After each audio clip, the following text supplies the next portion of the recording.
नमस्कार दोस्तों, मैं सुप्रिया स्वागत करती हूँ आपका डिकोड एग्जाम के प्लेटफॉर्म पे। दोस्तों, जैसा कि हम लोग एंशिएंट हिस्ट्री से संबंधित प्रीवियस ईयर्स के क्वेश्चंस को सॉल्व कर रहे थे और उसमें हम लोगों ने अपनी लास्ट क्लास में वैदिक पीरियड यानी कि वैदिक संस्कृति से संबंधित कुछ महत्वपूर्ण प्रश्नों को देखा और आज की क्लास में उसी सीरीज को आगे बढ़ाते हुए कुछ अन्य महत्वपूर्ण प्रश्नों को जो हमारे प्रीवियस ईयर्स के एग्जाम में पूछे गए हैं वैदिक संस्कृति से संबंधित, उनको हम एक एक करके यहाँ पे डिस्कस करेंगे। तो चलिए जल्दी से आप सब लोग सेशन से जुड़ जाइए, सेशन को आप लोग शेयर कर दें और ध्यान रखिएगा दोस्तों, चूंकि प्रीवियस ईयर्स का जो हम लोग के लिए पेपर होता है, प्रीवियस ईयर्स के जो क्वेश्चंस होते हैं वो बहुत ही ज्यादा इंपॉर्टेंट होते हैं हमारे एग्जाम के लिए। ये ना सिर्फ हमारे एक तरीके से प्रिपरेशन की एक रूपरेखा तैयार करते हैं, हमें ये नहीं बताते हैं कि भाई सिर्फ किस तरीके से हमें प्रिपरेशन करना चाहिए, बल्कि हमें ये भी बताते हैं कि भाई ये जो प्रश्न है हो सकता है कि आने वाले एग्जाम में ये पूछे जा सकते हैं, क्योंकि बहुत सारे जो प्रश्न है उनकी रिपीट होने की चांसेस बहुत ज्यादा रहती है। इसलिए ध्यान से प्रीवियस ईयर्स के क्वेश्चंस को सॉल्व करिए। जो कुछ भी मैं सोल्यूशन बताऊंगी या फिर जिस तरह से यहाँ पे व्याख्या की जाएगी उसमें पूरी कोशिश रहेगी कि इस सेशन के दौरान जो है आपका ये चैप्टर भी रिविजन हो जाए। तो स्टार्ट करते हैं अपनी क्लास को शेयर कर दीजिए और चलते हैं अब अपने अगले प्रश्न में, जहां पे हम लोगों ने अपनी पिछली क्लास छोड़ी थी उसी के आगे बढ़ते हैं। और अगला प्रश्न है दोस्तों की, प्राचीन काल में आर्यों के जीविकोपार्जन का मुख्य साधन था। तो क्या था जीविकोपार्जन का, यानी कि एक तरीके से इनडायरेक्टली ये पूछा जा रहा है कि यहाँ पे जो आर्यों की आर्थिक व्यवस्था क्या थी। ठीक है, जीविकोपार्जन के लिए वो कौन कौन सी व्यवस्था करते थे? क्या वो कृषि करते थे, क्या वो शिकार करते थे, क्या वो व्यापार करते थे, ठीक है, क्या करते थे, पशुपालन करते थे, क्या करते थे? प्रश्न आपसे ये पूछा जा रहा है। ठीक है, तो यहाँ पे अगर हम करेक्ट आंसर की तरफ बढ़े तो इसका जो करेक्ट आंसर है, ध्यान रखिएगा दोस्तों, इसका करेक्ट आंसर है कृषि। ठीक है, जीविकोपार्जन का जो उनका प्रमुख साधन हुआ करता था वो कृषि हुआ करता था। और जैसा कि मैंने आपसे पहले भी बात किया कि प्राचीन भारत में जब हम वैदिक संस्कृति पढ़ते हैं तो वैदिक संस्कृति को दो भागों में बांटा गया है। ठीक है, एक तो हमने बात किया था दोस्तों कौन सा, ठीक है, पूर्व वैदिक और ये उत्तर वैदिक। तो अगर आपसे बात किया जाए दोस्तों, ये भी मैंने आपसे बात किया था कि ये जो काल बांटा गया है, ये जो विभाजन किया गया है वैदिक संस्कृति का, वो लोहे की जो खोज हुई थी, जो कि उत्तर प्रदेश के एटा जिले के अतरंजी खेड़ा से जो लोहे की खोज हुई थी, उसी के आधार पे जो है वैदिक संस्कृति को दो भागों में बांटा गया था। मैंने आपको इसके बारे में ये भी बताया था कि इसका टाइम पीरियड क्या है। अगर आप पूरे संस्कृति की बात करें तो 1500 से लेकर के 600 है, और अगर आप पूर्व वैदिक संस्कृति की बात करें जिसे हम ऋग वैदिक संस्कृति भी कहते हैं, कारण क्या है कि इस काल के बारे में हमें पूरी जानकारी ऋग्वेद देता है, तो इसको हम पूर्व वैदिक संस्कृति को ऋग वैदिक काल के भी नाम से जानते हैं। और इसका टाइम पीरियड क्या है, 1500 से लेकर के 1000। वही बात करते हैं उत्तर वैदिक जो है टाइम क्या है दोस्तों, 1000 से 600। मैंने आपसे क्लास के दौरान, जिन लोगों ने क्लास अटेंड किया होगा, मैंने ये भी बोला था कि हर एक टाइम पीरियड की अपनी एक व्यवस्थाएं हैं, उनकी अपनी सामाजिक व्यवस्था है, उनकी अपनी राजनीतिक व्यवस्था, उनकी अपनी आर्थिक व्यवस्थाएं हैं, उनकी अपनी धार्मिक व्यवस्थाएं हैं। इन दोनों ही पीरियड की अपनी अलग अलग व्यवस्थाएं हैं और उसी आधार पे एक तुलनात्मक अध्ययन किया जाता है। क्योंकि यहाँ पे बात कर रहा है जीविकोपार्जन का, तो ध्यान रखिएगा जब हम बात करते हैं पूर्व वैदिक काल की, तो पूर्व वैदिक काल में अगर बात की जाए, चूंकि यहाँ पे कृषि की बात की जा रही है, कृषि जो था आर्यों का जीविकोपार्जन का प्रमुख साधन था। लेकिन अगर हम बात करें कृषि की दोस्तों, तो कृषि के बारे में देखिए हमें कहाँ पे उल्लेख मिलता है। अगर हमने बात किया ऋग वैदिक काल का, तो ऋग वैदिक काल में जैसा कि 10 मंडल थे और 10 मंडल में जो दोस्तों चौथा मंडल है, ठीक है, ध्यान रखिएगा, चतुर्थ जो मंडल है, ठीक है, चतुर्थ मंडल में बात किया गया दोस्तों, कितने सूक्त की बात की गई है वहां पे दोस्तों, तो वहां पे ध्यान रखिएगा 57 सूक्त है, जिसमें से अगर बात किया जाए तो 24 मंत्र जो है वो कृषि से संबंधित है। और ध्यान रखिएगा अगर आपसे ये भी पूछ दिया जाए दोस्तों कि यहाँ पे भारत का पहला कृषि इंजीनियर कौन था जिसका उल्लेख हमें चौथे मंडल में देखने को मिलता है, तो ध्यान रखिएगा क्या है दोस्तों, पृथुवैन्य जो है वो भारत के पहले कृषि इंजीनियर माने जाते हैं। ठीक है, तो यहाँ पे अगर हम देखते हैं तो ये पृथुवैन्य। अगर हम बात करें दोस्तों, चूंकि पहले हमने बात किया पूर्व वैदिक काल में जो प्रमुख पेशा हुआ करता था आर्यों का, वो पशुपालन हुआ करता था। और मैंने आपसे ये भी बताया कि पशुओं में जो है पशुपालन हुआ करता था, और पशु में सबसे प्रमुख पशु क्या माना जाता था, गाय को माना जाता था। और गाय को क्या कहा जाता था, अघन्या कहा जाता था। ठीक है, गाय क्या थी, अघन्या, यानी कि एक तरीके से अघन्या जिसको मारा न जा सके, ठीक है, जिसको मारा न जाए, अघन्या थी। और पाड़ी नामक एक व्यापारी हुआ करता था जो गाय की चोरी किया करता था, ठीक है। फिर अगर आगे बढ़ते हैं, देखिए यहाँ पे राजा की जो स्थिति थी वो कबीले का प्रमुख हुआ करता था, वो, ठीक है, एक तरीके से देखा जाए तो जन का प्रमुख हुआ करता था। लेकिन आगे चल करके जब राजा उत्तर वैदिक काल में एक अस्थाई एक तरीके से राजा बनता है, वो जन का नहीं, एक तरीके से पूरे जनपद का एक भूमि का प्रमुख होने लगा। क्यों? कारण ये था क्योंकि आगे चल करके जो आर्य थे उनका जो पेशा बन गया, ठीक है, जीविकोपार्जन का, वो कृषि आधारित हो गया, ठीक है। तो ध्यान रखिएगा, कृषि हो गई। इसीलिए आगे चल करके देखेंगे कि भूमि के लिए क्या होगा, युद्ध होगा, ठीक है, भूमि के लिए संघर्ष होगा। राजा क्या होगा, अब जनस्य गोपा हो जाएगा, राजा, ठीक है, एक तरीके से पूरे, एक तरीके से उस क्षेत्र का, ठीक है, रखवाला हो जाएगा। और भूमि क्यों महत्वपूर्ण होगी? क्योंकि भूमि पे कृषि होता था और राय के, एक तरीके से राजा के आय का, राज्य के आय का जो प्रमुख आय का स्रोत हुआ करता था वो क्या हुआ था, भूमि कर हुआ करता था। तो ये ध्यान रखिएगा। इसीलिए, और बहुत सारे ऐसे टर्मिनोलॉजी भी यूज किए गए हैं दोस्तों, जैसा कि आप यहाँ पे देख सकते हैं। जैसा कि मैंने अभी आपसे बात किया, कृषि के लिए कुछ महत्वपूर्ण पद भी इस्तेमाल किए जाते थे, ठीक है, किनके द्वारा, आर्यों के द्वारा। तो इसके बारे में, जैसे खल होता था, ध्यान रखिएगा, ये कुछ टर्म्स है। खल क्या होता था, जो खलिहान होते थे उनको खल कहा जाता था, ठीक है। इसी तरह से बात करें, हल को क्या कहा जाता था दोस्तों, लांगर जो होता था वो हल होता था, लांगर। लांगर क्या था, हल हुआ करता था। भूमि दो तरीके की हुआ करती थी, एक उपजाऊ भूमि होती थी, एक गैर उपजाऊ भूमि होती थी। अगर आपसे पूछ दिया जाए भाई उपजाऊ जो भूमि होती थी उसको क्या कहा जाता था, तो भाई उसको उर्वरा कहा जाता था। तो भाई गैर उपजाऊ भूमि को क्या कहा जाता था, उसको खिल्य कहा जाता था। आप ये भी ध्यान रखिएगा, उसको खिल्य कहा जाता था, गैर उपजाऊ भूमि को। अगर आपसे पूछा जाए भाई जोते हुए जो खेत होते थे, जिन खेत पे जुताई हो जाती थी उनको क्या कहा जाता था, तो उनको क्षेत्र कहा जाता था। और जब जुताई के दौरान जो हल चलाए जाते थे, वो हल की जो रेखाएं बनती थी उनको क्या कहा जाता था, तो उनको सीता कहा जाता था। यही सीता आगे चल करके जो राज्य की भूमि हुआ करती थी वो कहलाने लगी। तो ये चीज ध्यान रखिएगा, ये विशेष करके कुछ तथ्य थे। चूंकि बात करें कृषि की, तो अगर आपसे पूछ दिया जाए भाई कि कृषि में कौन कौन सी फसलों का उत्पादन किया करते थे, तो प्रारंभिक जो मानव थे वो कुछ ही फसलों के बारे में जानते थे, जैसे कि जौ, ठीक है, जौ के बारे में जानकारी थी उन्हें। यव, इसी जौ को क्या कहा जाता था, एग्जाम में पूछा गया है, यव, ठीक है, जौ जो फसल थी उसको यव कहा जाता था, ठीक है। धान्य जो होता था वो भी अनाज हुआ करता था, ठीक है। इसी तरीके से जब हम उत्तर वैदिक काल में जाते हैं तो बहुत सारे जो है एक तरीके से ये क्या, बहुत सारे फसलों का उत्पादन करने लगे, ठीक है। बहुत सारे जो है साक्ष्य मिले, जिससे कि बैलों को, जो बैलों के द्वारा खेतों के जोते जाने के साक्ष्य मिले। जैसे कि अगर आपका एक उपनिषद देखेंगे दोस्तों, जिसका नाम है, आपसे प्रश्न पूछा गया है तैत्तरीय उपनिषद। तैत्तरीय उपनिषद में जो कि क्या कहा गया है दोस्तों, अन्य ही ब्रह्म है, ठीक है। आपसे पूछा गया है कि किसमें कहा गया है कि अन्य ही ब्रह्म है, अन्य ही ब्रह्म है, ये किस उपनिषद में कहा गया है, तो तैत्तरीय उपनिषद में कहा गया है। और उसी तरीके से अगर बात किया जाए दोस्तों, तो यहाँ पे जो इंद्र के लिए एक शब्द का प्रयोग किया गया है, राजा जो भगवान इंद्र थे उनके लिए देखा जाए सुनासिर, ठीक है, सुनासिर शब्द का इस्तेमाल किया गया है। सुनासिर शब्द दोस्तों तात्पर्य क्या है, हलवाहा, जो हल चलाने वाला है वही सुनासिर है, और ये कौन है, इंद्र है। तो ऐसे सारे महत्वपूर्ण तथ्यों की बात की गई। तो एक तरीके से उत्तर वैदिक काल में आते आते कृषि जो है ये महत्वपूर्ण पेशा हो जाता है, ठीक है, किसका, आर्यों का। पशुपालन द्वितीय पेशा हो जाता है। और यही अगर हम पूर्व वैदिक काल की बात करते हैं तो पशुपालन इनका जो है प्रथम इनका उद्देश्य रहता है, क्योंकि यहाँ पे जो पशु, जिसके पास जितना ज्यादा पशु होगा वही उतना ज्यादा शक्तिशाली होगा। तो ये था, ठीक है। तो इसी तरीके से ध्यान में रखते हुए दोनों का तुलनात्मक अध्ययन करिए।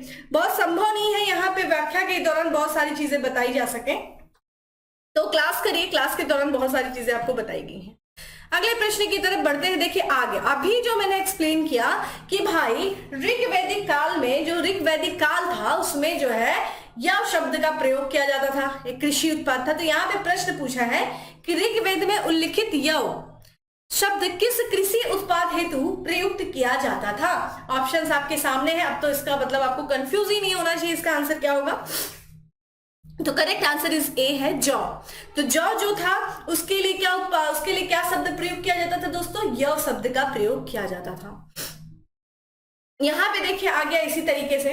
अब यही मैच द फॉलोइंग, हमने आपसे बात की कि उस समय जब ये आगे चल करके उत्तर वैदिक काल में बहुत सारे फसलों का उत्पादन किया जाने लगा, क्योंकि कृषि ही एक राज्य की आय का प्रमुख स्रोत हो गई। जो कृषि पे कर लगाए जाते थे, जो उत्पादन पे कर लगाया जाता था, इसलिए बहुत सारे जो है फसलों का भी उत्पादन किया जाने लगा। तो उस समय किस फसल को किस नाम से जाना जाता था, यही आपसे प्रश्न पूछ दिया। देखिए यहाँ पे आप एक एलिमिनेशन मेथड लगा सकते हैं। आपसे अभी मैंने बात किया भाई कि यहाँ पे गेहूं को क्या बोला जाता है, ठीक है। देखिए यहाँ पे एलिमिनेशन, यहाँ पे एक एक करके आप एलिमिनेट करिए। देखिए यहाँ पे यव है और हमने आपसे बात किया कि जौ को यव कहा जाता था।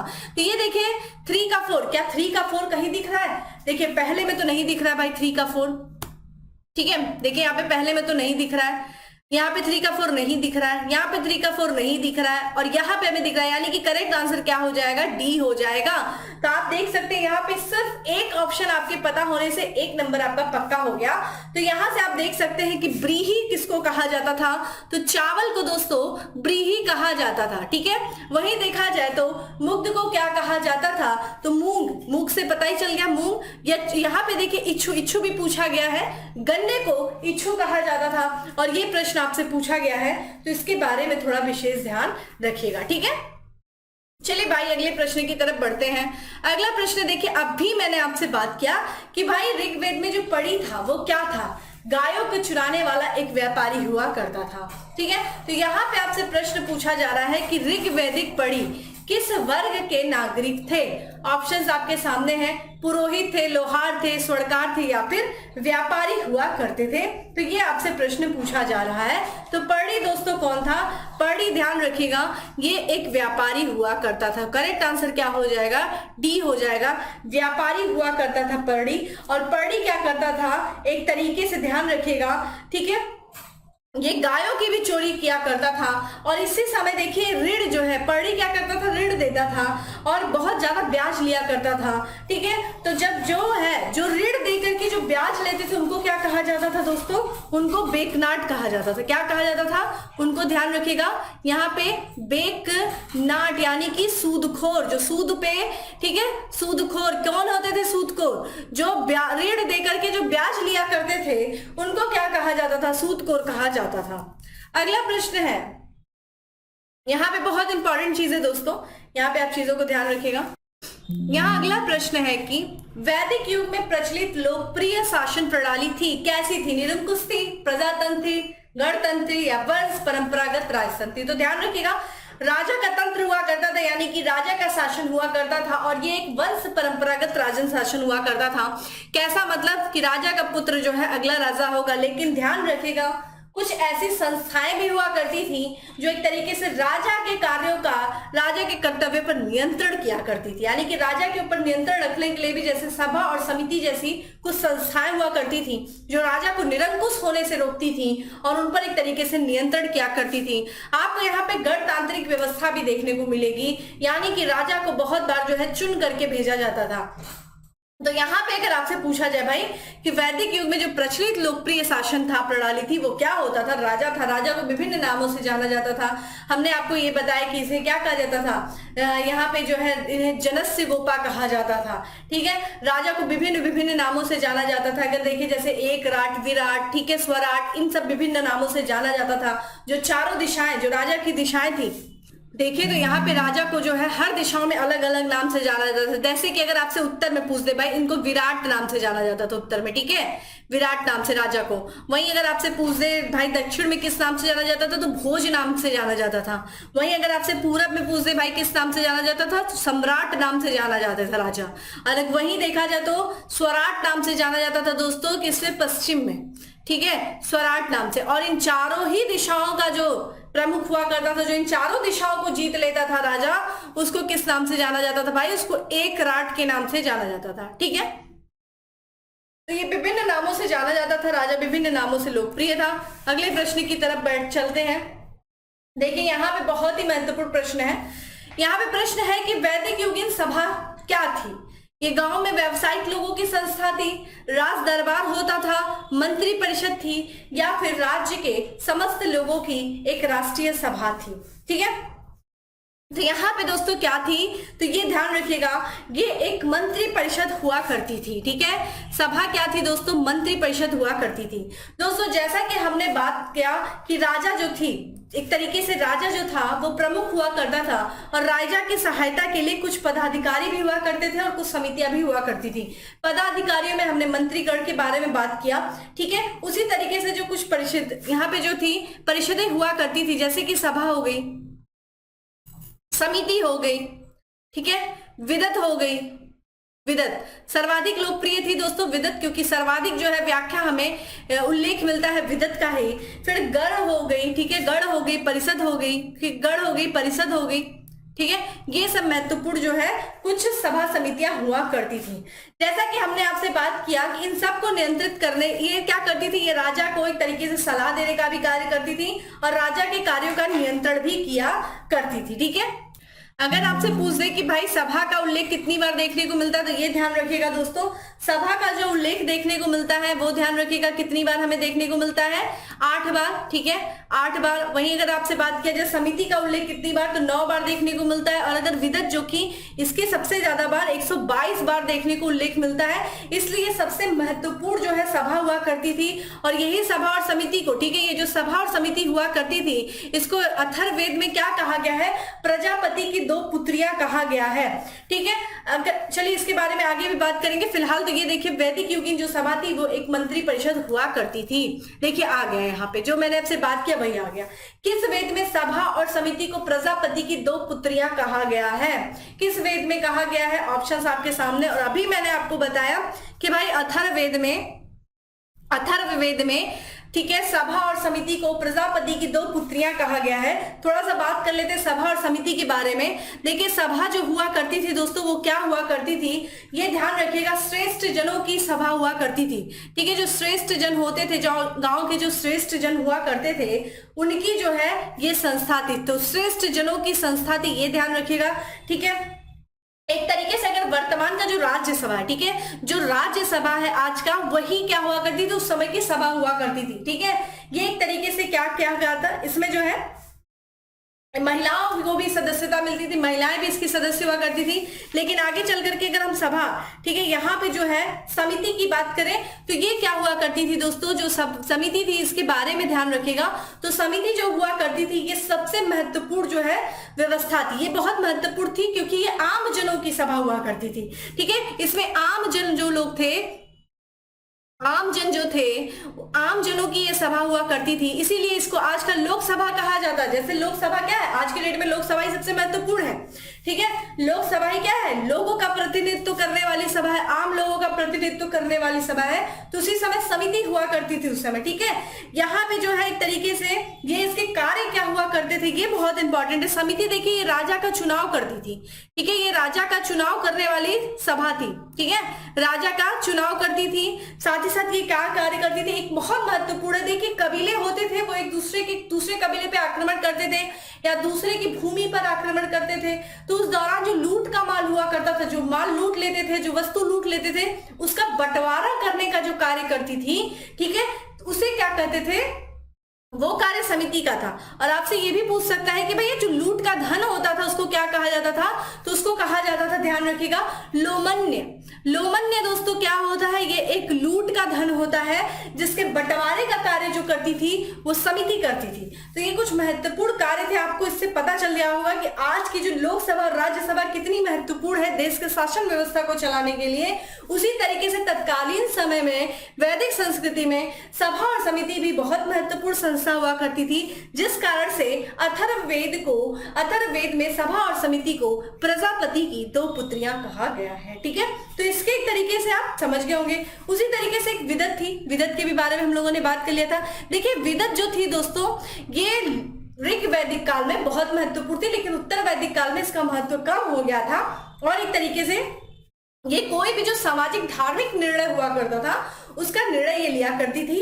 ठीक है, और एक तरीके से जो सामूहिक उपज होती थी, जो उत्पादन होता था, उसके बंटवारे का काम ये विदत नामक जो है संस्था करती थी। और ये बहुत लोकप्रिय थी क्योंकि इसका सर्वाधिक उल्लेख हमें देखने को मिलता है। ठीक है, अगले प्रश्न की तरफ बढ़ते हैं। अगला प्रश्न है कि ऋग्वैदिक जनसभा को न्यायिक कार्यों से संबंधित है, तो कौन सी ऋग्वैदिक जनसभा है जो न्यायिक कार्यों से संबंधित है? अभी हम लोगों ने बात किया कौन सी सभा है दोस्तों, तो ये ध्यान रखिएगा, आपके सामने ऑप्शन क्या है, ये है सभा। ठीक है, सभा क्या थी, ये श्रेष्ठ जनों की, ठीक है, सभा हुआ करती थी, इसमें श्रेष्ठ लोग थे, महिला पुरुष दोनों इसमें भाग लिया करते थे। तो इसका जो मुख्य कार्य हमें देखने को मिलता है तो ये न्यायिक कार्य, आपको देखिए बड़े लोग जो होते हैं उन्हीं के द्वारा न्याय वगैरह दिया जाता है, तो न्यायिक कार्यों का जो न्यायिक कार्यों से संबंधित थी वो सभा थी। ठीक है, अगले प्रश्न की तरफ बढ़ते हैं और अगला प्रश्न है दोस्तों की आयुर्वेद अर्थात जीवन का विज्ञान उल्लेख सर्वप्रथम मिलता है। ये देखिए हम लोगों ने बहुत पहले लास्ट क्लास में भी इसके बारे में डिस्कशन किया था, तो बहुत ज्यादा इसमें आगे नहीं जाएंगे। देखिए 4 वेद है, 4 वेद में जो अथर्ववेद है उसमें जादू टोना, वशीकरण, आयुर्वेद, ठीक है, औषधि, इन सब के बारे में जानकारी मिलती है। ठीक है, अथर्ववेद में। वही सामवेद में गायन से संबंधित, भारतीय संगीत का जनक वेद कौन सा है दोस्तों, सामवेद है। यजुर्वेद में क्या दोस्तों बात की गई है, यजुर्वेद में जो बात किया गया है वो क्या किया गया, आपसे ये भी बताइए। तो इसमें कर्मकांड, जो बलिदान, ठीक है, यानी कि जो बलिदान कर्मकांड है, यज्ञ करने के दौरान जो आप कर्मकांड, जो गतिविधियों का, जो क्रियाकलापों का पालन करते हैं, उसका उल्लेख हमें यजुर्वेद में मिलता है। और यहाँ पे अरण्यक दिया है, मैंने आपसे बात किया था अरण्यक यानी कि जंगल में जो ज्ञान प्राप्त होता है। और मैंने आपसे ये भी बताया था कि हर वेद का अपना एक अरण्यक है, एक वेद को छोड़ करके, भाई कौन सा वेद है, तो अथर्ववेद का अपना कोई अरण्यक नहीं है। तो यहाँ पे जो करेक्ट आंसर है जीवन का विज्ञान या फिर आयुर्वेद क्या हो गया दोस्तों, वो अथर्ववेद हो गया। अगले प्रश्न की तरफ बढ़ते भाई, ऋग्वैदिक धर्म था क्या था, बहुदेववादी था, एकेश्वरवादी था, अद्वैतवादी था, या फिर यहाँ पे निवृत्तवादी था? तो दोस्तों कौन सा था, आप मुझे कमेंट बॉक्स में आंसर करिए, जल्दी से आंसर करिए। तो यहाँ पे देखिए करेक्ट आंसर, जैसा कि मैंने आपसे पहले भी बात किया था भाई, ये बहुदेववादी था। क्या था ये बहुदेववादी था। यानी कि यहाँ पे देखा जाए तो बहुत सारे देवी देवताओं का पूजा किया जाता था। देवी देवताओं का सेंस मतलब ये प्रकृतिवादी थे, इंद्र की पूजा करते थे, ये पृथ्वी की पूजा करते थे। तो इस तरीके से देखा जाए जो वैदिक देवताएं थे उनके 3 वर्ग हुआ करते थे। जो वैदिक देवता थे उनके 3 वर्ग थे। ये 3 वर्ग क्या थे भाई, ये पृथ्वी के देवता हुआ करते थे, ठीक है, आकाश के देवता, देखिए सबसे पहले पृथ्वी, फिर आकाश, फिर अंतरिक्ष। तो ये 3 वर्गों में बांटा गया था, पृथ्वी के देवता, आकाश के देवता और अंतरिक्ष के देवता हुआ करते थे। मैंने आपसे पहले भी बात किया था कि ये देखिए कई सारे हमें देवी जो है देवताओं का उल्लेख मिलता है, जैसे इंद्र का उल्लेख मिलता है दोस्तों, सर्वाधिक जो है ऋग्वैदिक काल में हमें इंद्र का 250 बार उल्लेख मिलता है। दूसरा अग्नि हो गया, तीसरे वरुण हो गए। वरुण क्या थे दोस्तों, जो नैतिक मूल्यों का एक तरीके से जो रख रखाव किया करते थे, ठीक है, इसीलिए उनको ऋतस्य गोपा कहा गया है दोस्तों, किसको, वरुण को। तो ये जो है कई सारे देवी देवताओं का उल्लेख हमें देखने को मिलता है, इसीलिए बहुदेववादी थे। ध्यान रखिएगा, प्राकृतिक किसी ऐसा नहीं, मूर्ति पूजा इस समय नहीं प्रचलित थी। मूर्ति पूजा तो मौर्य काल में आपको जाके देखने को मिलेगी, ठीक है। ये प्रकृति की पूजा किया करते थे और प्रकृति की पूजा में भी इन्होंने उनको कई वर्गों में बांट रखा था, जैसा कि मैंने अभी आपसे बात किया, ठीक है। अगले प्रश्न की तरफ बढ़ते हैं और अगला प्रश्न है दोस्तों की, निम्नलिखित में से किसे ऋग्वैदिक में युद्ध देवता समझा जाता था? भाई युद्ध का देवता कौन था, अभी मैंने आपसे बात किया कौन हुआ करता था युद्ध का देवता। तो ऑप्शन की तरफ बढ़े दोस्तों और इसका करेक्ट आंसर क्या हो जाएगा, इंद्र। इंद्र जो थे ये युद्ध के देवता हुआ करते थे, ठीक है। इंद्र की बात करें, ये युद्ध के देवता हुआ करते थे। इनको पुरंदर भी कहा जाता था, यानी कि बड़े बड़े जो है किलों को तोड़ने वाला पुरंदर, इनको क्या कहा जाता था, इनको एक तरीके से ये यहाँ पे जो है सूर्य, आप यहाँ पे क्या कहते थे, ये जो आपका एक तरीके से देखा जाए तो इनको और भी नामों से जाना जाता था। ये देखिए ये क्या थे, सोम रसपान किया करते थे, ठीक है। और इनको युद्ध का देवता, वर्षा का भी देवता इन्हीं को कहा जाता था। और क्या कहा जाता था, वर्षा का देवता, भाई कौन थे, वर्षा देवता, ये भी इंद्र हुआ करते थे। और इन्हें किन नामों से जाना जाता था, इनको सोमापा कहा जाता था, जैसा कि हमने बात किया कि ये क्या करते थे, सोम रस का पान करते थे। चलिए कमेंट बॉक्स में आंसर करिए कि सोम रस के बारे में किस मंडल में, ठीक है, यानी कि ऋग्वेद के किस मंडल में उल्लेख किया गया है और ये किस पर्वत पे मिलता था। इनको क्या कहा जाता था दोस्तों, इनको रथिष्ठा कहा जाता था, क्योंकि ये रथ पर हमेशा सफर किया करते थे, रथ पे चलना करते थे, ठीक है। और ये व्रज लिए करते थे, इसलिए इनको व्रजधारी कहा जाता था, ठीक है।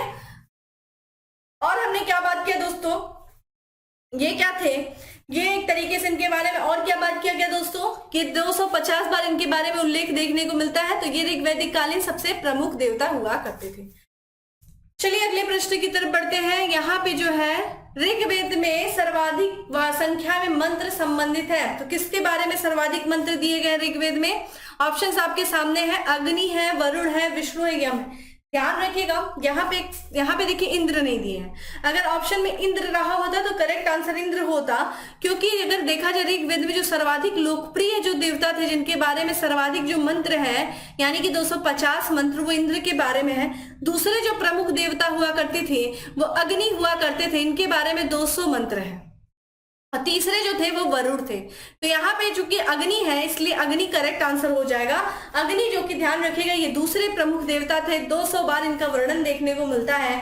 और ये ध्यान रखिएगा ये तीनों लोक में रहते थे। भाई तीनों लोक कौन हो गया? अभी मैंने बताया कि जो देवता थे उनको 3 वर्गों में बांटा गया था, पृथ्वी देवता, आकाश देवता, अंतरिक्ष देवता। तो ये तीनों लोगों के देवता अगर आपसे पूछ दे भाई कौन थे तो वो अग्नि थी। ठीक है, अग्नि जो थे वो तीनों लोग के देवता थे। और ये ध्यान रखिएगा क्योंकि जब आप आहुति करते हैं या हवन करते हैं, यज्ञ करते हैं, तो एक तरीके से यज्ञ का धुआं कहाँ जाता है दोस्तों? ऊपर की तरफ जाता है। और ऊपर ही कौन है? परमात्मा है। तो एक तरीके से मनुष्य और देवताओं के बीच में, ठीक है, मध्यस्थता का कार्य कौन करता था? तो वो अग्नि करते थे। तो अग्नि देखिए कनेक्ट करते थे मनुष्यों को दोस्तों किससे करते थे? देवताओं से। ठीक है, इनको प्रत्येक घर का अतिथि कहा जाता था क्योंकि देखा जाए कि हर घर में यज्ञ होता था तो आपको अग्नि देखने को मिलती है। ठीक है, इनको पथ प्रदर्शक भी कहा जाता है, रास्ता दिखाने वाला भी कहा जाता है। ठीक है, तो ये कुछ महत्वपूर्ण चीजें हैं जो कि किससे संबंधित है दोस्तों? अग्नि से। अगले प्रश्न की तरफ बढ़ते हैं। निम्नलिखित में से पूर्व वैदिक आर्यों का सर्वाधिक लोकप्रिय देवता कौन थे? देखिए आ गया पूर्व वैदिक काल, यानी कि आप बात करेंगे किसके बारे में? ऋग्वैदिक काल में। और ऋग्वैदिक काल के सबसे लोकप्रिय देवता कौन थे? अभी मैंने आपसे बात किया, इंद्र थे। और इंद्र का सबसे ज्यादा हमें उल्लेख देखने को मिलता है 250 बार। ठीक है, इंद्र सबसे लोकप्रिय देवता थे, मोस्ट इंपॉर्टेंट। ध्यान रखिएगा, आप देख सकते हैं कितनी बार इनके बारे में प्रश्न पूछा गया है। अगला प्रश्न है वैदिक देवता इंद्र के विषय में निम्नलिखित कथनों पर विचार कीजिए। नीचे दिए गए कूट से सही उत्तर चुनिए। तो वैदिक देवता जो इंद्र है, मैंने काफी कुछ इनके बारे में आपको बता दिया। तो उम्मीद है इस आंसर का, तो इस क्वेश्चन का आंसर आप बहुत इजीली कर लेंगे। तो इन्हें झंझावट का देवता कहा जाता था, बिल्कुल, क्योंकि ये वर्षा के देवता थे। और जब वर्षा होगी दोस्तों तो झंझावट होगी। तो आपसे कहते हैं ना कि जब आप लोग देखते हो कि जब बारिश वारिश होती होगी तो लोग कहते हैं इंद्र देवता आज बड़े प्रसन्न है, खूब बारिश हो रही है ना? तो इनको झंझावट का देवता कहा जाता था, इसलिए ये भी हमें करेक्ट दिख रहा है। पापियों को दंड देते थे, क्या ये सही है? चलिए देखते हैं कि नहीं। नैतिक व्यवस्था के संरक्षक, भाई मैंने आपको लास्ट क्लास में बताया कि नैतिक व्यवस्था के जो संरक्षक हुआ करते थे दोस्तों, वो कौन हुआ करते थे? वो वरुण देवता हुआ करते थे। और नैतिक व्यवस्था होती क्या थी? ऋष्य होता था, जिस कारण से इनको ऋतस्य गोपा कहा जाता था।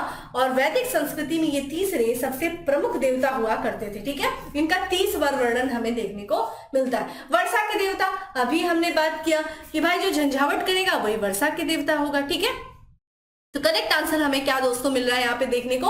1 और 4। क्या 1 और 4 सही आंसर है? बिल्कुल सही आंसर है। ठीक है, ये देखिए ये हाल ही में प्रश्न पूछा गया था 2017 में ही। ठीक है, तो करेक्ट आंसर क्या हो जाएगा दोस्तों? डी हो जाएगा, 1 और 4 हो जाएगा। ठीक है, तो ये चीज ध्यान रखिएगा। ठीक है, अगले प्रश्न की तरफ बढ़ते हैं। अगला प्रश्न है कि 800 से लेकर के 600 ईस्वी पूर्व का काल किस युग से जुड़ा हुआ है? देखिए यहाँ पे 800 के बाद क्या है? उत्तर वैदिक काल धीरे धीरे समाप्त होने वाला है और एक तरीके से संक्रमण काल आने वाला था। किसके दोस्तों?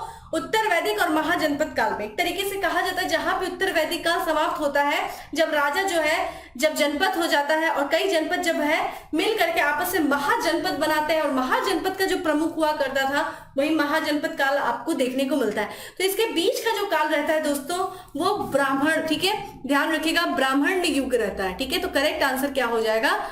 ए हो जाएगा। अगला प्रश्न है कि गायत्री मंत्र किस पुस्तक में मिलता है? देखिए बहुत इंपॉर्टेंट है गायत्री मंत्र। गायत्री मंत्र दोस्तों किस पुस्तक में मिलता है? ऑप्शंस आपके सामने, मैंने आपको यही बताया था कि अगर आप बात करें, देखिए गुरु विश्वामित्र के द्वारा जो है गायत्री मंत्र का जो है लिखा गया है। ठीक है, विश्वामित्र जी के द्वारा, मित्र जी। ठीक है, कहाँ पे है? तो ऋग्वेद में 10 मंडल है, 10 मंडल में जो तीसरा मंडल है दोस्तों वो गायत्री मंत्र पे, ठीक है, गायत्री मंत्र से संबंधित है, और जो यहाँ पे जो है ठीक है इससे संबंधित है, ध्यान रखिएगा। अगले प्रश्न की तरफ बढ़ते हैं। सर्ग प्रतिसर्ग वंश मनवंतर और वंशानुचरित्र संकेतक है, किसके संकेतक है? आप देख लीजिए, आपके सामने ऑप्शन दिख रहा है, कमेंट बॉक्स में आंसर करिए। ठीक है, तो यहाँ पे जो 64 का अगर हम करेक्ट आंसर की तरफ बढ़ते हैं दोस्तों, तो ध्यान रखिएगा ये पुराणों का, ठीक है, पुराण जो है करेक्ट आंसर इज बी, पुराणों का। ठीक है, तो यहाँ पे ध्यान रखिएगा जो पुराणों में जो है, पुराण एक तरीके से दोस्तों ध्यान रखिएगा कितने पुराण हैं, ये ध्यान रखिएगा 18 पुराण है। आगे बात करेंगे कौन कौन से महत्वपूर्ण पुराण है, पुराणों से भी क्वेश्चंस आ भी चुका है। ठीक है, देखिए इस बार ही आया था बीस से मत्स्य पुराण आया था, वायु पुराण आया था, पूछा था कि विष्णु पुराण आया था, विष्णु पुराण में किस राजवंशों का उल्लेख है, ठीक है, मौर्य वंश का। वायु पुराण पूछा था गुप्त वंश का। तो हर पुराणों में कुछ राजवंशों का उल्लेख मिलता है, पुराणों से ही हमें एक तरीके से जो राजाओं की, ठीक है, राजाओं के बारे में जो उनका क्रम है वो हमें पता चलता है, राजवंशों के बारे में पता चलता है, पुराण हमें जानकारी देते हैं और हर साल एग्जाम में प्रश्न पूछा जाता है। देखिए इस बार भी पूछा गया था। और ये जो है पुराणों की बात करें दोस्तों, तो पुराण में जो है 5 प्रकार के विषयों का वर्णन है, 5 जो है विषय हैं उनका वर्णन है। और ये 5 विषय कौन है? सर्ग है, प्रतिसर्ग है, वंश है, मनवंतर है, वंशानुचरित है। हो सकता है इस बार एग्जाम में ऐसे पूछ दे कि भाई पुराणों में कितने प्रकार का विषयों का वर्णन है, निम्नलिखित में से इसमें कौन नहीं है? तो आपसे ये भी पूछ सकता है। तो ये 5 जो है विषय आपको याद होने चाहिए, घुमाकर ये भी क्वेश्चन इस तरीके से पूछ देगा। ठीक है, पुराणों की संख्या कितनी है? देखिए अभी मैंने बात किया पुराणों की संख्या कितनी है दोस्तों, ध्यान रखिएगा पुराणों की संख्या दोस्तों 18 है। आपसे पूछ देगी पुराणों की रचना किसने किया था, तो ध्यान रखिएगा लोमहर्ष ऋषि, ठीक है, लोमहर्ष ऋषि। और किसके द्वारा? उनके पुत्र का नाम क्या है दोस्तों? उग्रश्रावा। ठीक है, ध्यान रखिएगा उग्रश्रावा के द्वारा जो है पुराणों की रचना की गई थी। अगले प्रश्न की तरफ बढ़ते हैं और अगला प्रश्न है दोस्तों की यहाँ पे, श्री भगवत गीता मौलिक रूप से किस भाषा में लिखी गई है? देखिए श्री भगवत गीता महाभारत का भाग है, ठीक है, महाभारत जो है महाभारत का भाग है श्री भगवत गीता। और ये मौलिक रूप से देखा जाए दोस्तों तो ये संस्कृत में लिखी गई है। करेक्ट आंसर क्या हो जाएगा? ए हो जाएगा, संस्कृत में लिखी गई है श्री भगवत गीता। अगला प्रश्न देखिए, ध्यान रखिएगा यहाँ पे आ गया स्फिना। अगर इस बार भगवत गीता पूछ दिया तो अगले साल क्या कर दिया दोस्तों? महाभारत पूछ दिया। मैंने अभी आपको बताया कि महाभारत का ही पार्ट है भगवत गीता। और यहाँ पे महाभारत का प्रश्न पूछा है कि महाभारत मूलतः किस नाम से या किस रूप में जानी जाती है? तो देखिए भगवत गीता को यहाँ पे महाभारत का संकलन जो है कई समय बाद किया गया, कई समय लगे संकलन करने में। और जो अंतिम संकलन कहा जाता है वो माना जाता है कि गुप्त काल में जो है इसका जो वर्तमान जो है संकलन वो गुप्त काल में आता है। तो यहाँ पे अगर हम बात करें जो प्रारंभिक जो है, अगर हम बात करें प्रारंभिक रूप से जो है जब महाभारत का संकलन किया गया दोस्तों, तो उसमें कितने श्लोक थे दोस्तों, ये ध्यान रखिएगा। तो उसमें है प्रारंभिक रूप से 8800 श्लोक थे। तो जब इसे 8800 श्लोक थे तो इसे जय संहिता के नाम से जाना जाता था। ठीक है, किस नाम से? जय संहिता के नाम से जाना जाता था।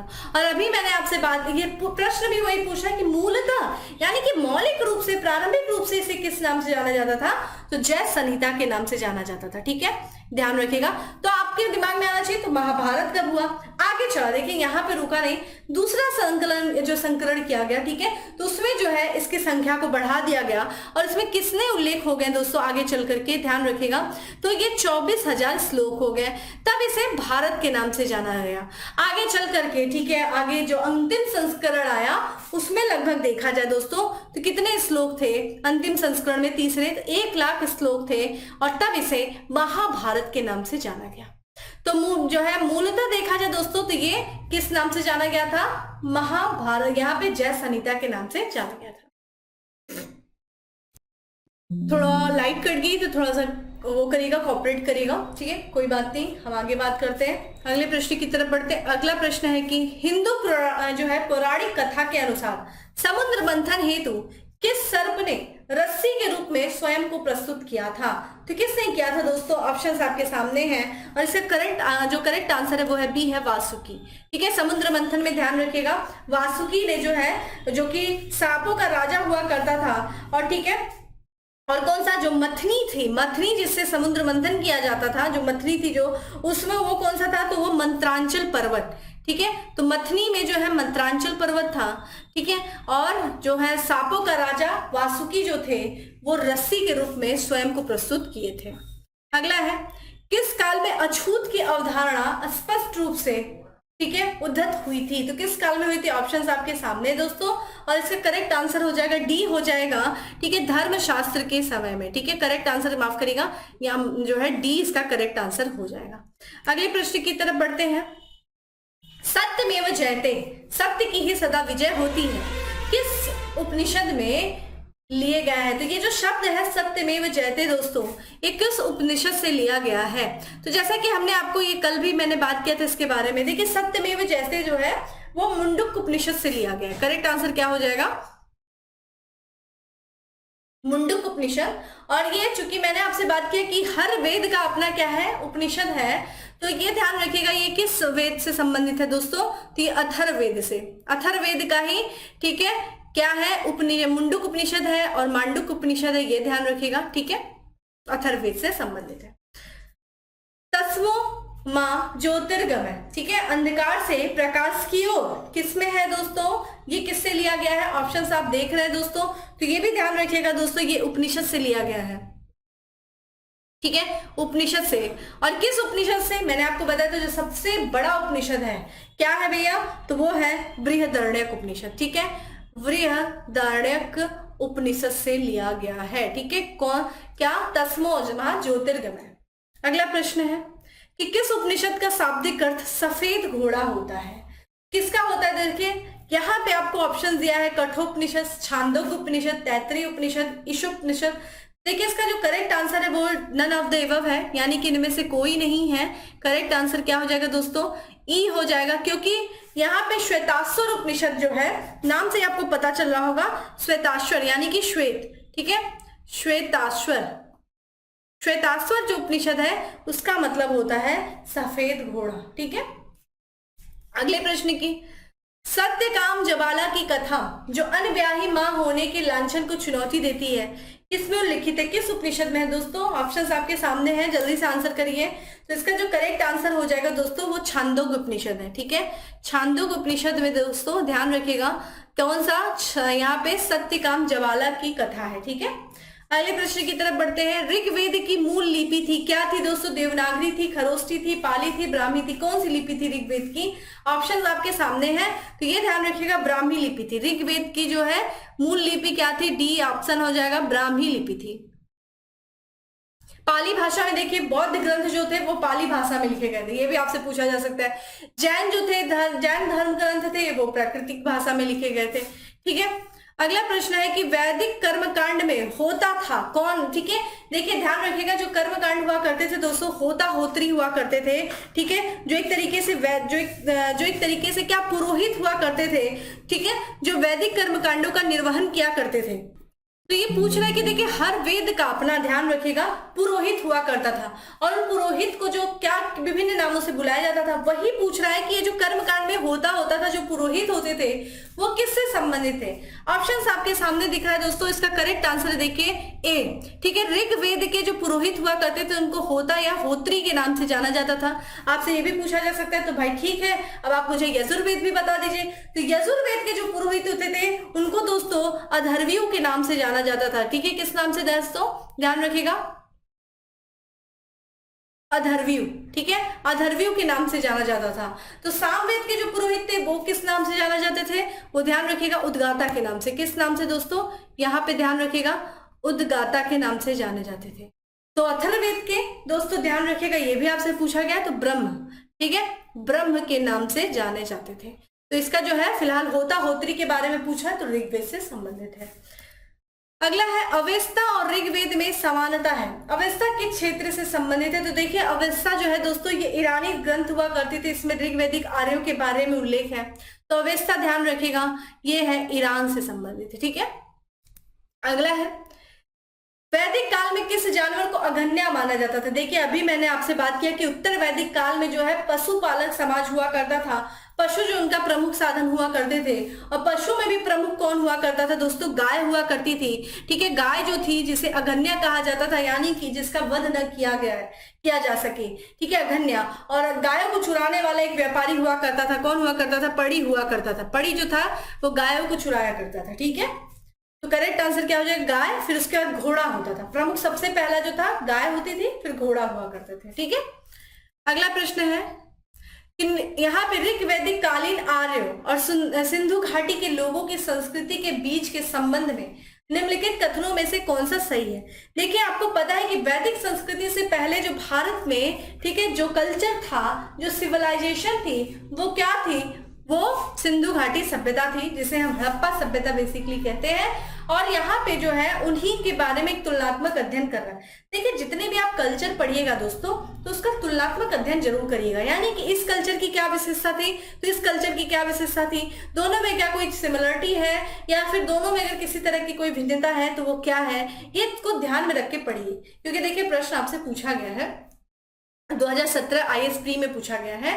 तो आइए देखते हैं क्या था, सही क्या है। ऋग वैदिक कालीन जो आर्य हैं, ठीक है, वो कवच और, ठीक है, शीर्ष ताड़ यानी कि हेलमेट का उपयोग करते थे, जबकि सिंधु घाटी सभ्यता के लोग इनके उपयोग का कोई साक्ष्य नहीं मिलता है। तो ध्यान रखिएगा दोस्तों, क्या ये सही है? ठीक है, बिल्कुल सही है जी, क्योंकि ध्यान रखिएगा यहाँ पे जो है एक तरीके से युद्ध का हमें कोई भी साक्ष्य देखने को नहीं मिलता है। ठीक है, तो ये तो सही हो जाएगा, पहला सही है दोस्तों।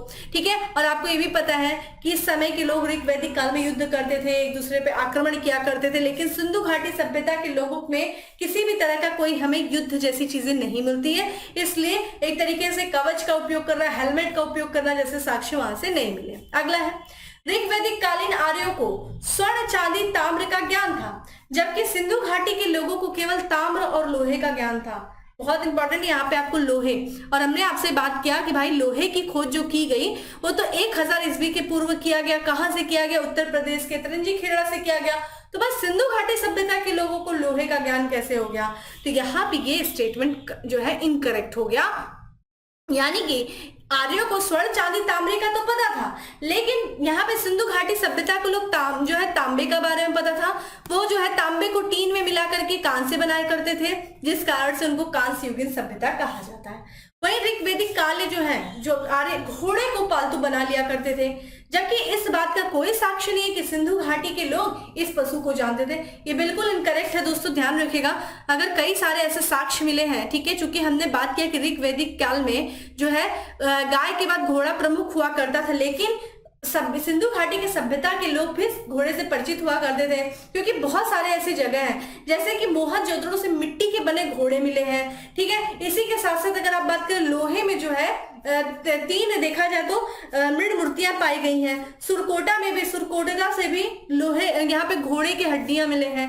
तो ये जो है इनकरेक्ट हो जाएगा। तो करेक्ट आंसर क्या हो जाएगा दोस्तों? केवल एक सही है। ठीक है, अगला है, ऋग वैदिक काल के प्रारंभ में निम्न में से किसे महत्वपूर्ण मूल्यवान संपत्ति जो है संपत्ति समझा जाता था? देखिए प्रारंभ का पूछा, ऋग वैदिक काल पूछ रहा है, तो यहाँ पे पूरे वैदिक काल का नहीं, ऋग वैदिक काल, जिसे हम क्या कहते हैं दोस्तों? पूर्व वैदिक काल। और पूर्व वैदिक काल का समय पीरियड क्या है? 1000 से लेकर के 600 ईस्वी पूर्व, और माफ करेगा 1500 से लेकर के, ठीक है, 1500 से लेकर के 1000 ईस्वी पूर्व है। और हमने आपसे भी बात किया किस समय सबसे मूल्यवान जो संपत्ति हुआ करती थी वो गाय हुआ करती थी। और देखिए यहां से कितनी बार प्रश्न पूछा गया, करेक्ट आंसर बी हो जाएगा, गाय हुआ करती थी। ठीक है, अगला प्रश्न है, यहाँ पे सूची 1 को सूची 2 से मिलाना है। ठीक है, एक तरफ तो सभ्यता दी हुई है, एक तरफ से उससे संबंधित है, किस तरह की वो सभ्यता हुआ करती थी। जैसा कि आपको पता है यहाँ पे पहला ऑप्शन दिख रहा है दोस्तों, सिंधु घाटी की सभ्यता। आपको पता है सिंधु घाटी की सभ्यता भारत की प्रथम नगरीय सभ्यता थी। ठीक है, अगली जो आएगी वो जो 6वीं शताब्दी ईस्वी पूर्व आएगा, जब महाजनपद काल आएगा तो द्वितीय नगरीकरण आएगा। यहाँ पे प्रथम नगरीकरण जिसे माना जाता है वो सिंधु घाटी की सभ्यता को माना जाता है। तो पहला जो ऑप्शन हो जाएगा वो 4 हो जाएगा। क्या आपको 4 कहीं देखने को मिल रहा है का? बिल्कुल जी मिल रहा है, यहाँ पे ऑप्शन ए में भी मिल रहा है और ऑप्शन डी में मिल रहा है। तो यानी कि ये दोनों तो इनकरेक्ट होंगे, किसी भी हाल में ये दोनों करेक्ट नहीं होंगे। चलो जी अगला देखते हैं, उत्तर वैदिक कालीन समाज कैसा था भाई? उत्तर वैदिक काल का जो समाज हुआ करता था वो कृषक समाज हो गया था। ठीक है, हमने आपसे अभी यही बातें किया। और अगर आपसे बात करें दोस्तों यहाँ पे, ठीक है, करेक्ट आंसर क्या हो जाएगा? ये हो जाएगा सी। तो यहाँ पे हमें ऑप्शन मिल गया, डी जो है इसका करेक्ट आंसर हो जाएगा, क्योंकि जो वैदिक समाज था वो चरवाहा समाज था, पशुपालन समाज था, और मध्यकाल जो समाज था वो जमींदारी समाज था। ठीक है, तो हमें जो करेक्ट आंसर दोस्तों क्या मिल गया? डी जो है इसका करेक्ट आंसर है। ठीक है, अगला प्रश्न है, प्राचीन भारतीय समाज के प्रसंग में निम्नलिखित शब्दों में से कौन सा शब्द तेन जो यहाँ पे शेष तीन के वर्ग का नहीं है? देखिए, कुल हो गया, वंश हो गया, गोत्र हो गया, ये सब तो एक ही शब्द है। कोश जो होता था दोस्तों, भंडार गृह हुआ करता था कोश। ठीक है, तो एक तरीके से ये क्या हो गया? ये भंडार हुआ करता था। ठीक है, तो ये कोई मतलब नहीं है, ये तीनों से अलग है। बाकी कुल देखा जाए, वंश देखा जाए, गोत्र देखा जाए, ये सब एक ही। ठीक है, अगला प्रश्न है, संस्कारों की कुल संख्या कितनी है? तो भाई ये तो आप बचपन से सुनते आ रहे होंगे, भैया हमारे 16 संस्कार है। पूछा जाता है तरीके से, ये भी पूछा जाता है कि जब बच्चा पेट में होता है, यानी कि जब माँ के गर्भ में होता है, तो कितने संस्कारों का निर्वहन किया जाता है? 3 संस्कारों का। आपसे पूछ दिया जाए भाई विवाह संस्कार किस संस्कार में आता है? भैया विवाह के बाद क्या आता है? विवाह जो है 15वां संस्कार है, उसके बाद अनेष्ठी, विवाह के बाद मरना ही है, तो 16वां संस्कार जो है वो अनेष्ठी संस्कार होता है। तो ये 16 संस्कार है, ये ध्यान रखिएगा। 15वां संस्कार विवाह से संबंधित है। ठीक है, अगले प्रश्न की तरफ बढ़ते हैं। जीविकोपार्जन हेतु वेद वेदांग पढ़ाने वाले अध्यापक कहलाते थे। जो वेद और वेदांग जो पढ़ाते थे अध्यापक दोस्तों, उनको क्या कहा जाता था? जीविकोपार्जन के लिए ऑप्शंस आप देख रहे हैं, और इसका जो करेक्ट आंसर हो जाएगा, उन्हें उपाध्याय कहा जाता था। ठीक है, उपाध्याय। और ये देखिए, अधर्व्यू कौन थे दोस्तों? यहाँ पे हम लोगों ने बात किया था। ठीक है, अधर्व्यू किससे संबंधित थे?